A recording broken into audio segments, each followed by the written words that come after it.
Half of Europe died. Someone got rich. 1347 to 1353. The Black Death kills between 75 and 200 million people. 1/3 to half of Europe's entire population. Gone. Dead. In 6 years, cities become graveyards. Villages are abandoned.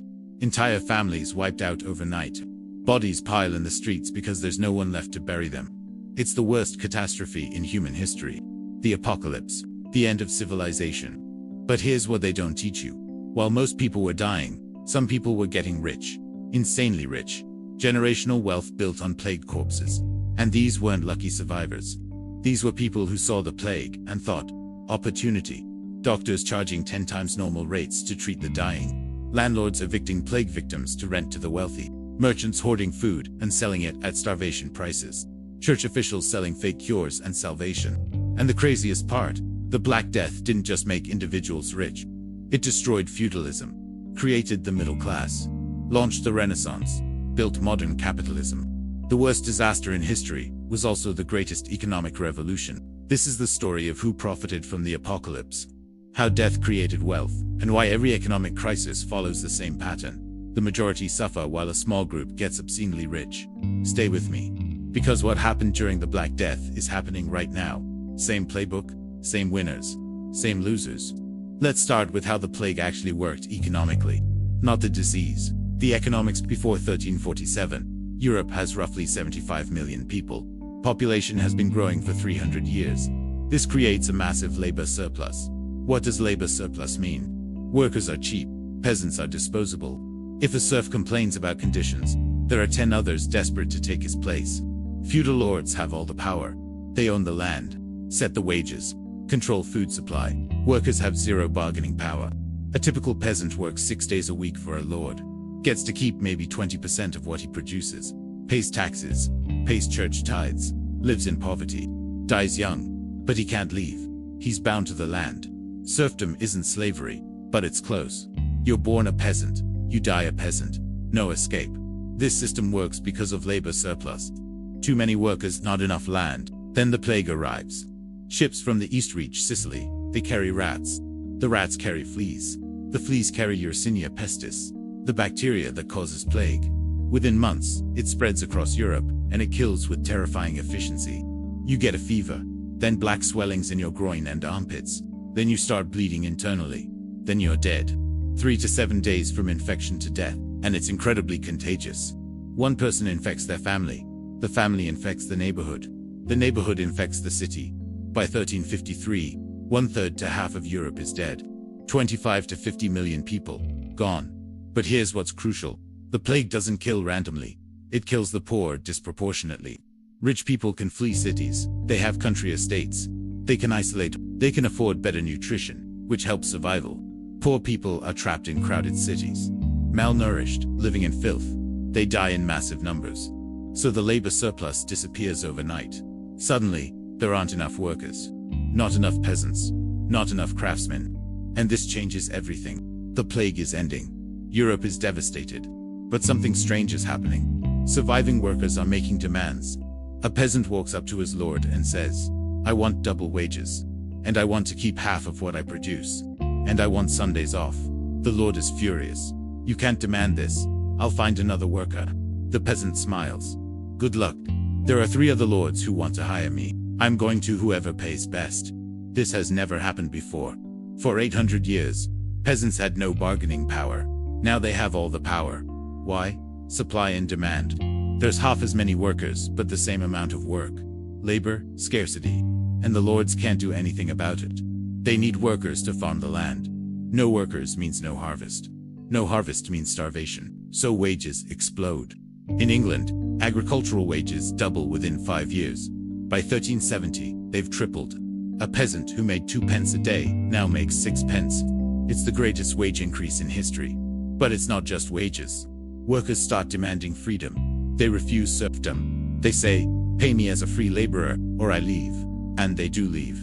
Peasants abandon their villages and move to cities. They go wherever wages are highest. They're acting like free market laborers. Feudalism is collapsing. The entire social system of medieval Europe is disintegrating, and the aristocracy is panicking. English Parliament passes the Statute of Labourers. The law says, Wages are frozen at pre-plague levels. Workers cannot demand higher pay.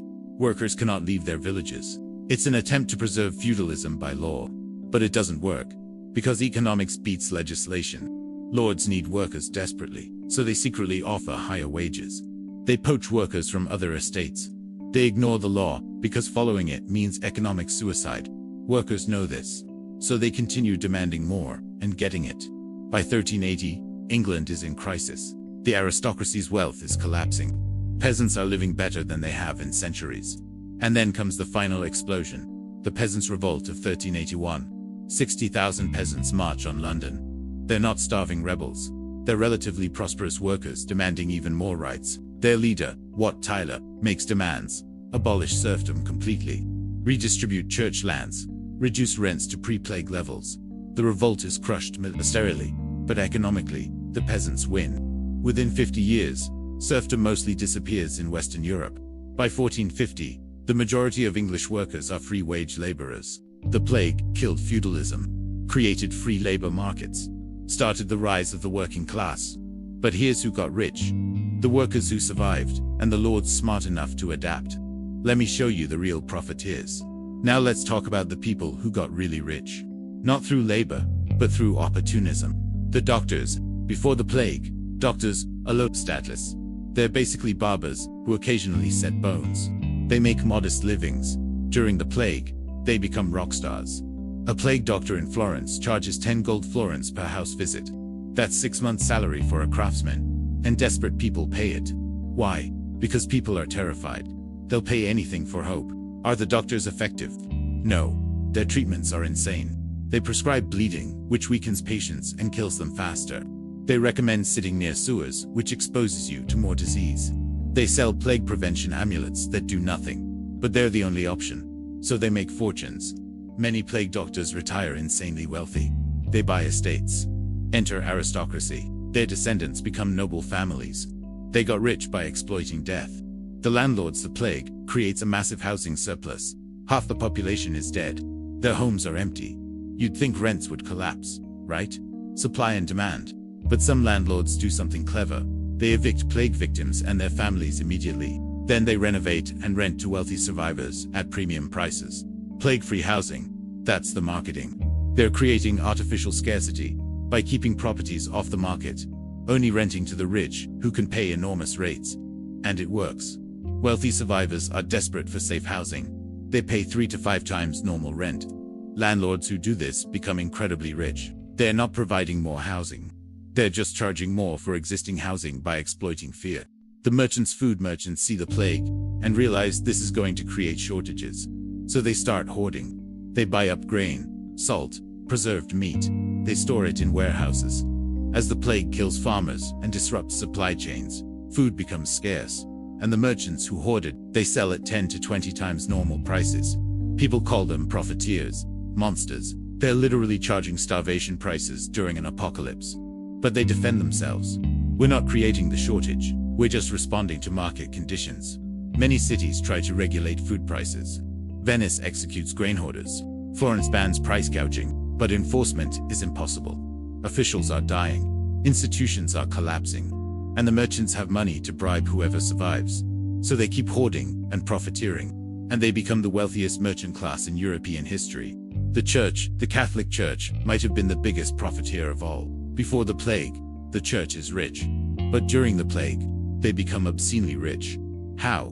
By selling salvation. The church tells people, the plague is God's punishment for sin. The only way to save your soul is to pay the church. They sell indulgences. Basically, paying money to reduce your time in purgatory. A standard indulgence costs a year's wages. During the plague, they cost 5 years' wages, and people pay. Why? Because they're terrified. If you're dying in 3 days, you'll pay anything to avoid hell. The church also benefits from inheritance. When entire families die, their property goes to the church. Thousands of estates, lands, fortunes, all flowing to the church. By 1400, the Catholic Church owns roughly 1/3 of Europe's land, much of it inherited from plague victims. The apocalypse made the church richer than kingdoms. But here's the really dark part. Some church officials actively spread the plague. Here's something most people don't know. The church blamed the plague on Jews. They said Jews poisoned wells. that Jews were agents of Satan spreading disease. This is completely false. Jews were dying from plague at the same rates. They weren't poisoning anything. But the lie served a purpose. It gave Christians someone to blame, someone to kill, and someone to rob. 1348 to 1350. Across Europe, thousands of Jews are massacred. Entire communities wiped out. And what happens to their property? The church seizes it. Local lords seize it. The same people spreading the lies benefit from the murders. This is genocide for profit, using plague fear to justify mass murder and theft. But some people push back. Pope Clement VI issues a papal bull, saying Jews aren't responsible, that killing them is a sin. Does it stop the massacres? No, because local clergy ignore it. They're making too much money from seized Jewish property. By 1351, many Jewish communities in Europe are completely destroyed. The survivors flee to Poland and Eastern Europe, where rulers protect them partly because they want Jewish merchant skills. The plague didn't just kill people. It revealed how quickly society becomes barbaric when there's profit in it. But here's the twist. The plague actually created long-term prosperity for most survivors. Let me explain the economics. Pre-plague, Europe has 75 million people competing for limited resources. After plague, 40 million people with the same resources, more land per person, more capital per person, more inheritance per survivor. A peasant who would never own land suddenly inherits from 5 dead relatives. He's now a landowner. A craftsman who competed with 20 others suddenly has no competition. He can charge whatever he wants. A merchant who is middle class inherits from his entire extended family. He's now wealthy. This creates the largest wealth transfer in history, and it's somewhat randomized by death. The plague is a radical wealth redistribution, not to the poorest, but to the survivors. And this leads to something unexpected: the Renaissance. Think about the Renaissance. 1400 to 1600.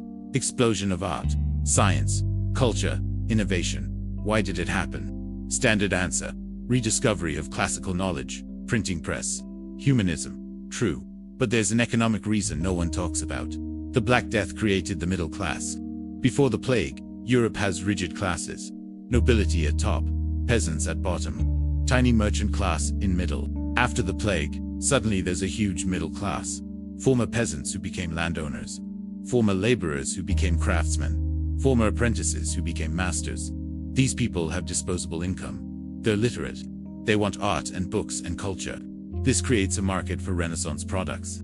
Without middle-class customers, there's no Renaissance art market. The Medici family in Florence.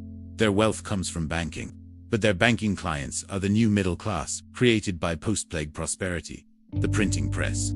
It's only profitable because there are enough literate customers with money to buy books. Universities expand because middle-class families can afford to send their sons. The Renaissance isn't just cultural, it's economic. It's what happens when wealth is less concentrated and more people have resources to invest in culture. The plague killed feudalism and created capitalism, created wage labor, created markets, created the middle class. And here's what's important. This wasn't because of good policy or smart leadership. It happened because half the population died, which forcibly rebalanced labor markets. Now fast forward to modern crises. 2008 financial crisis. Who got rich? Banks that caused it got bailouts. Hedge funds that bet against the housing market made billions. Rich investors bought foreclosed homes at discount prices.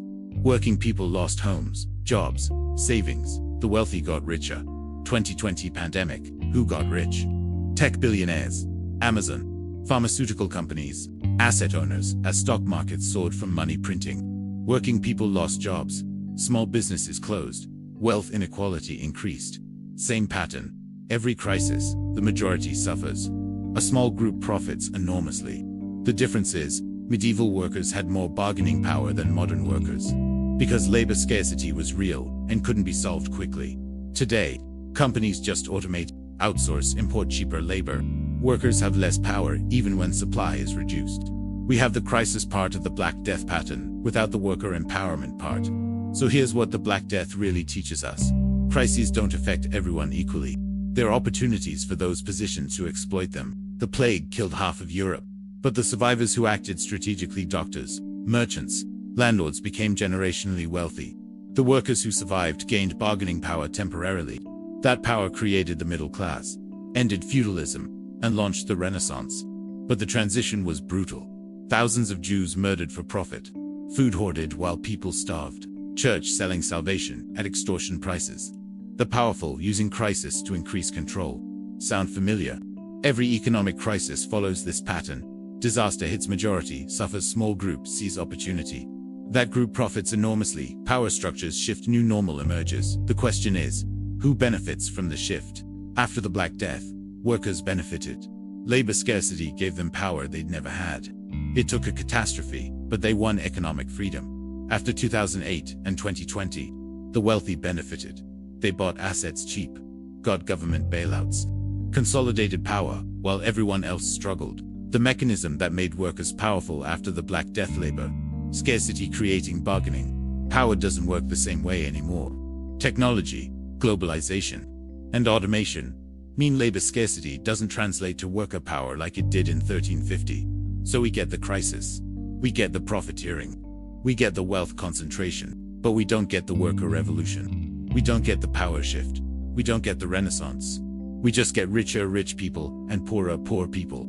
The Black Death was the worst catastrophe in human history. But it accidentally created social mobility, economic freedom, and cultural flourishing. Our modern crises are less deadly, but more economically extractive.